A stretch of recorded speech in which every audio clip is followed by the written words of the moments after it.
কেন নারী সম্মান যাত্রা? আপনারা জানেন গত কয়েকদিন আগে পশ্চিম বাংলার চোরেদের রানী পিসিমণি মহারানী চোরেদের, যিনি এখন হীরক রানী হয়েছেন, সেই হীরক রানীর সবচেয়ে ক্লোজেস্ট নেতার নাম হচ্ছে অনুব্রত মণ্ডল। অনুব্রত মণ্ডল তিনি তৃণমূল কংগ্রেসে দীর্ঘদিনের জেলা সভাপতি ছিলেন। তিনি এখনো জেলে থাকাকালীনও ছিলেন, বেরিয়ে এসে স্বমহিমায় আছেন SRDA chairman, state rural development authority, অর্থাৎ রাষ্ট্রমন্ত্রীর সমমর্যাদা সম্পন্ন। অর্থাৎ মমতা বন্দ্যোপাধ্যায়ের চোখে তিনি হলেন রাজ্যের মন্ত্রী। মমতা বন্দ্যোপাধ্যায় 11 সাল থেকে মাঝে 2 বছর তিহারের জেলে থাকার সময় বাদ দিলে যতবার এসেছেন বীরভূমে, এমনকি পার্শ্ববর্তী জেলাগুলোতে, ততবারই 150 কেজি ওজনের এই ভারী নেতা মঞ্চে বসেছেন এবং মমতা বন্দ্যোপাধ্যায় রাজ্যের মুখ্য সচিব, ডিজিপি, জেলা শাসক, জেলা পুলিশ সুপারদের বলেছেন যে তোমরা কেষ্টর কথাতে চলবে। মমতা বন্দ্যোপাধ্যায় একাধিক সভাতে বলেছেন আমার কেষ্ট রাজ্যসভায় পাঠাতে চেয়েছিলাম, ও যেতে চায়নি, কারণ দিল্লিতে তিনি যেতে চান না। দিল্লিতে গেলে এখানকার পাথর, বালি, জেলা পরিষদ, পুরসভা, 100 দিনের কাজ, আবাস, কয়লা, গরু পাচার, টাকা তুলবেন কখন আর বোলপুরের প্রাসাদে বসে গুনবেন কখন, আর মুড়ির টিনে করে মমতা ব্যানার্জির কালীঘাটে পাঠাবেন কখন। তাই তিনি রাজ্যসভা নেননি। তিনি এই এলাকার অলিখিত মুখ্যমন্ত্রী ছিলেন। কখনো বলেছেন চড়াম চড়াম ঢাকের আওয়াজ বাজবে, কখন বলেছেন বিরোধীরা আসবে, পোলিং বুথে নকুল দানা গুড় বাতাসার ব্যবস্থা থাকবে, কখনো বলেছেন রাস্তায় উন্নয়ন দাঁড়িয়ে থাকবে। আপনারা দেখেছেন 2018 সালের পরে কোন নির্বাচন এই জায়গায় হয়নি। 2018 পঞ্চায়েতে সমগ্র বীরভূম জেলায় বিনা প্রতিদ্বন্দ্বিতায় 30 স্তরের পঞ্চায়েত হয়েছে।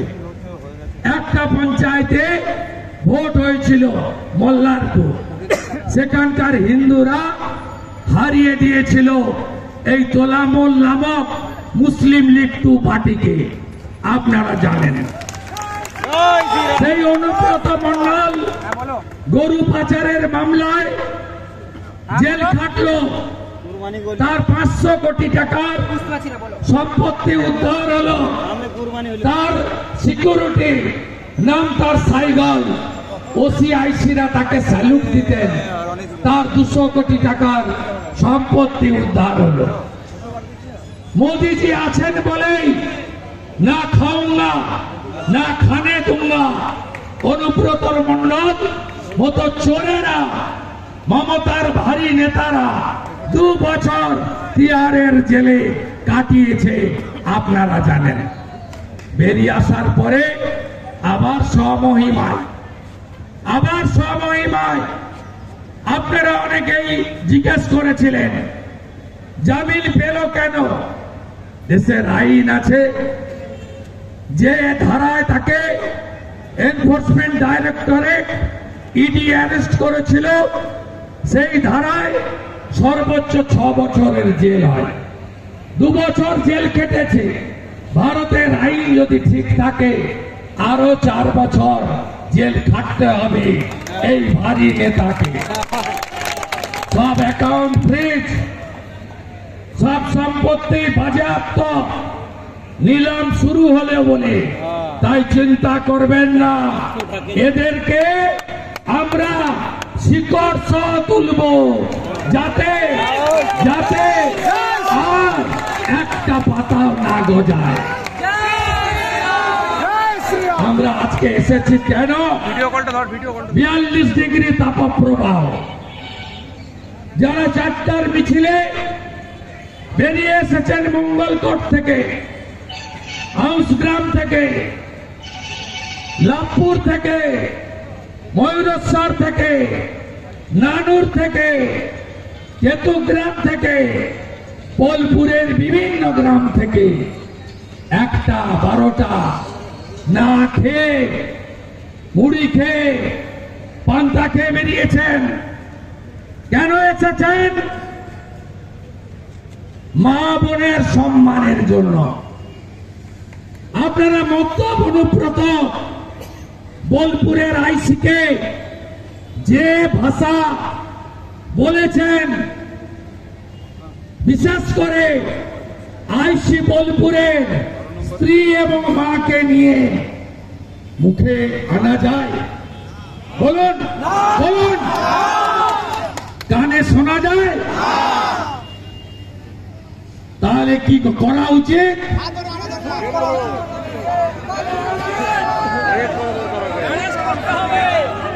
এই রাজ্যে যদি আজকে যোগী আদিত্যনাথ মুখ্যমন্ত্রী থাকতো না,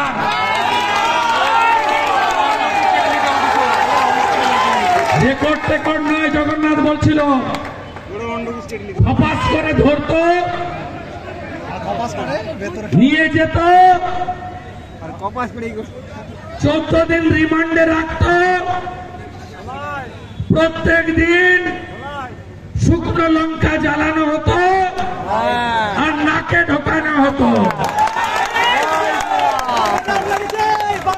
যেদিন ঘটনা ঘটে আপনাদের বিরোধী দলনেতা বলেছিল অনুব্রতর কিছু হবে না।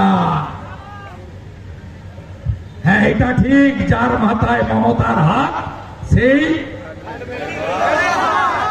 খাবে জেলের ভাত। তাই অনুব্রত খেটেছে।